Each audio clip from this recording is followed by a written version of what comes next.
ભાવનગર મહાનગરપાલિકાના દબાણ હટાવ સેલ દ્વારા રાત્રે પણ પોતાની કામગીરી શરૂ રાખી છે। બળવા તલાવડી તેમજ મોચી બજાર વિસ્તારમાં રાત્રિના પણ દબાણ હટાવવાની કામગીરી હાથ ધરવામાં આવી હતી।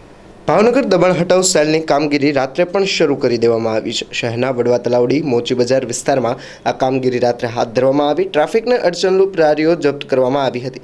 શહેરમાં સતત વિરોધ વચ્ચે આ કામગીરી શરૂ કરવામાં આવી છે। રાત્રે દબાણ હટાવમાં ગયેલા કર્મચારી સાથે મહિલાનું ઘર્ષણ પણ થયું। સ્થાનિકોના ઘર્ષણ વચ્ચે પણ મહાનગરપાલિકાના દબાણ હટાવ સેલે પોતાની કામગીરી શરૂ રાખી છે। લાંબા સમયથી દબાણ હટાવમાંથી મોટી સંખ્યામાં લારી ગલ્લા જપ્ત કરવામાં આવ્યા છે। Alo ભાઈ પણ વાહ વાહ ગઈ લે જો પેલા એ અર્જન ભાઈ